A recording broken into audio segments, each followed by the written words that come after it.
Melihat situasi di sana, Suryong hanya diam dengan ekspresi wajah yang datar. Kedua orang siswa penjaga itu pun segera mengambil tindakan keras dan mengeluarkan senjata mereka masing-masing. "Ayo maju," tantang Heyeonwon. Lalu kedua orang penjaga itu pun mulai bergerak dengan cepat menyerang Heyeonwon. Salah seorang penjaga melemparkan senjata talinya ke Heyeonwon. Tapi dengan mudahnya, Heyeonwon menangkap tali itu dengan tangan kosong.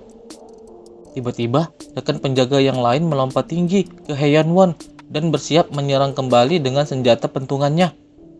Heyeonwon pun menghalau serangan itu dengan pedangnya, lalu kedua serangan itu saling berbenturan dengan kuat. Ternyata, serangan yang beradu itu hanya pengalih perhatian. Penjaga yang melakukan serangan itu memberi kode ke rekannya untuk melakukan serangan sesungguhnya.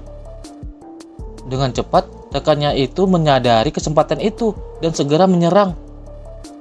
Penjaga itu pun menyerang dengan senjatanya, tetapi dapat ditahan Heyeonwon dengan tangannya kembali. Koordinasi mereka berdua cukup bagus. Sepertinya mereka sudah berlatih untuk bergerak hanya dengan satu pandangan, ucap Yeonho yang juga melihat serangan yang dilakukan kedua orang siswa penjaga itu. "Tampaknya itu luar biasa," sahut Ilho membenarkan penilaian Yeonho. Namun, Suryong yang juga melihat perkelahian itu berpendapat lain di dalam benaknya. "Tidak. Yang benar-benar menakjubkan adalah Heyeonwon Kang, bajigur itu. Meskipun mabuk, dia berhasil menghindari atau memblokir serangan yang fatal. Dia melakukan semua gerakan itu sembari tersenyum dengan santai." Lalu kemudian, Heyeonwon Kang berhasil melancarkan serangannya ke kedua siswa penjaga itu, sehingga kedua penjaga itu terdorong mundur karena efek serangan Heyeonwon yang sangat kuat. Di sisi lain, murid-murid yang juga melihat perkelahian itu berpendapat buruk kepada Heyeonwon. Tingkah mereka yang tidak menyukai Heyeonwon itu pun disadari oleh Suryong. "Aku bisa merasakan rasa jijik dan kebencian mereka. Tetapi di balik itu ada ketakutan terhadap Heyeonwon. Dia pasti memiliki bakat untuk membuat orang lain secara naluri ketakutan," gumam Suryong dalam benaknya, sembari terlihat kedua siswa penjaga itu masih bertarung dengan sangat sengit dengan Heyeonwon Kang. Kedua murid penjaga itu pun kembali bersama-sama melakukan pergerakan cepat menyerang Heyeonwon. Heyeonwon pun mampu menahan kedua serangan itu dengan pedangnya. Dalam situasi seperti itu, Suryong dapat melihat teknik pergerakan yang dilakukan Heyeonwon. Kenapa dia menggunakan seni bela diri yang canggung seperti itu? Lanjut gumam Suryong di dalam benaknya. "Aneh, apakah itu seni bela diri dari klan Heyeonwon?" ucap Suryong bertanya. Mendengar pertanyaan Suryong, Yeonho pun mulai melihat teknik yang dilakukan Heyeonwon. "Aku akan memberitahumu nanti," sahut Yeonho menanggapi Suryong. "Sungguh membosankan. Perlahan aku bisa melihat semua gerakan kalian. Ayo selesaikan ini di sini dengan cepat," ucap Heyeonwon sembari menyeringai menyeramkan ke kedua lawannya itu.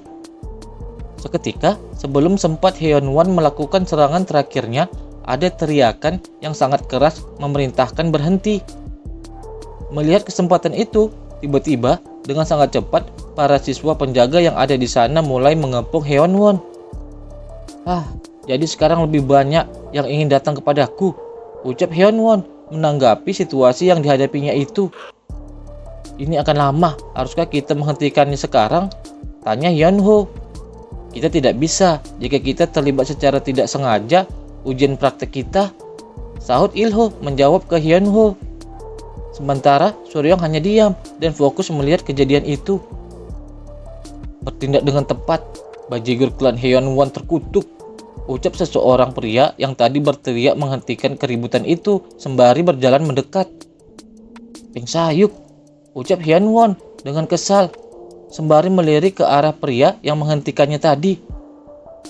"Cukup, kamu pasti sudah sadar sekarang. Kembalilah ke asrama dan tidur," ucap pria yang bernama Peng Sayuk itu ke Heyeonwon Kang. "Jangan mencampuri urusanku, persetan," sahut Heyeonwon ke Peng Sayuk. "Apakah aku terlihat seperti membuat permintaan? Pergi selagi aku masih bersikap baik. Jika kamu tidak ingin mempermalukan apa yang tersisa dari kehormatan keluargamu," ucap lagi Peng Sayuk sembari menyeringai ke Hyun Won Kang. "Peng Sayuk," ucap Suryong. "Kamu bahkan tidak tahu tuan muda keluarga Habuk Peng," sahut Yeonho bertanya kembali ke Suryong. Peng Sayuk adalah presiden dari aliansi klub Akademi Azure Dragon. Dia adalah salah satu kekuatan terkuat di Akademi Azure Dragon bersama dengan ketua Dewan Dok Gojun. Keluarga Habuk Peng adalah salah satu dari 5 klan besar, jelas Yeonho. Bukankah mereka keluarga yang bersaing dengan klan Hyun Won karena kebanggaan seni bela diri mereka?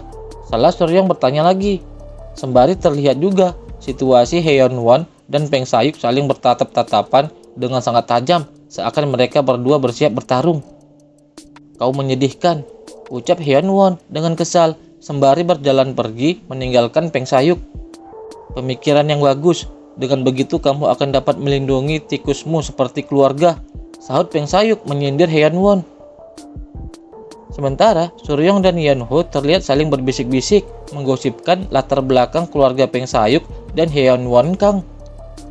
Setelahnya, terlihat juga Hyun Won dengan kesalnya pergi meninggalkan tempat itu. Kemudian, Suryong dan kedua temannya juga akan pergi dari sana. Namun, Peng Sayuk melihat mereka juga. Lalu dengan sopan, Peng Sayuk memberi salamnya dan memperkenalkan dirinya ke Suryong dan teman-temannya. Suryong dan kedua temannya juga membalas sapaan Peng Sayuk dan memperkenalkan diri mereka juga. "Saya minta maaf, tampaknya orang bodoh dari akademi menunjukkan sisi yang tidak diinginkan kepada Anda, guru," ucap Peng Sayuk ke Suryong. "Tidak apa-apa, itu mungkin jika kamu mabuk karena kegembiraan acara ini," sahut Suryong kembali. Kemudian, Suryong pun permisi ke Peng Sayuk untuk pergi meninggalkan tempat itu. Sebelum Suryong dan teman-temannya melangkah jauh, Peng Sayuk berucap kembali ke Suryong. "Guru Nim, saya tidak bisa mengendalikan ketidaknyamananku sendiri tentang situasi ini. Saya ingin mentraktir Anda makan malam sebagai permintaan maaf. Maukah Anda menerimanya?" ucap Peng Sayuk ke Suryong. Lalu scene berganti di sebuah restoran. Terlihat Suryong dan kedua temannya bersama calon guru lainnya juga ada di restoran itu. Ternyata Suryong menerima tawaran dari Peng Sayuk sebelumnya. Di sana, Suryong dan Yeonho menyadari bahwa bukan mereka saja yang diundang oleh Peng Sayuk, melainkan ada calon guru-guru lainnya dan ada juga murid di sana. "Pertama-tama, aku ingin mengatakan sesuatu kepada guru yang bersinar begitu terang di tempat ini. Yang pertama, saya ingin mengucapkan selamat kepada Anda semua untuk lulus wawancara." Mendengar info itu dari Peng Sayuk, calon guru-guru yang ada di sana seketika terkejut. "Hasil wawancara harusnya keluar besok. Bagaimana? Apakah kamu tahu hasilnya?" tanya cemas beberapa calon guru itu ke Peng Sayuk. Di sana, terlihat Suryong menatap ke arah Peng Sayuk dengan mata yang tajam dan seakan dia menyadari niat lain dari Peng Sayuk. "Saya harap kalian menerima hasil yang baik dan tes praktek setelah ini," lanjut ucap Peng Sayuk sembari mengangkat gelasnya ke para calon guru yang ada di sana.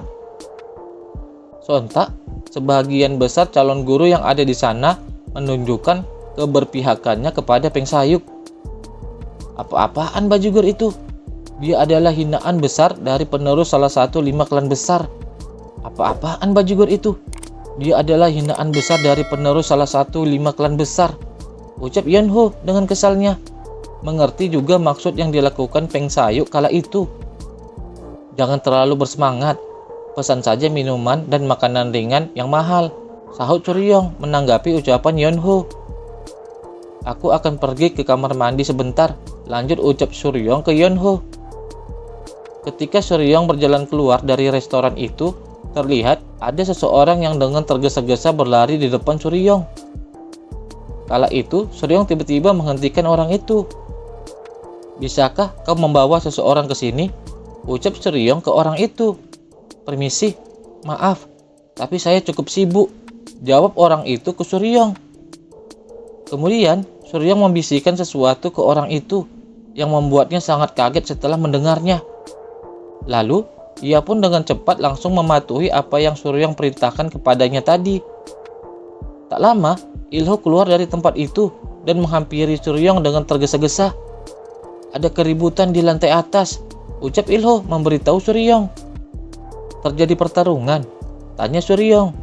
Bukan itu, Peng Sayu terus menghina Ak Hyung. Rumornya tidak bagus, tapi aku tidak tahu sampai sejauh ini. Sialan, kita adalah gurunya, ucap lagi Ilho dengan kesalnya memikirkan sikap Peng Sayu yang tidak bagus ke Hyen Ho. Jangan khawatir, karena aku juga tidak akan membiarkan ini begitu saja, sahut Suryong menenangkan Ilho. Seketika terdengar suara yang besar dari dalam restoran itu. Dengan cepat, Suryong dan Ilho pun bergegas berlari kembali ke dalam restoran itu. Ketika Suryong dan Ilho memasuki tempat itu lagi, seketika mereka berdua sangat kaget melihat situasi di sana. Terlihat kembali Yunho dan Peng Sayu saling berhadapan, seakan akan melakukan sebuah pertarungan. Kau guru Ak, tidak peduli seberapa mabuk kau. Jika kau bertindak seperti itu akan merepotkan, ucap Peng Sayu ke Yunho. Sembari terlihat ada seorang murid yang sepertinya pakaiannya sudah tersobek, yang sobekannya berada di tangan Peng Sayu. Untuk mengejek seorang murid, lanjut ucap Peng Sayu ke Yunho dengan raut wajah yang sangat marah.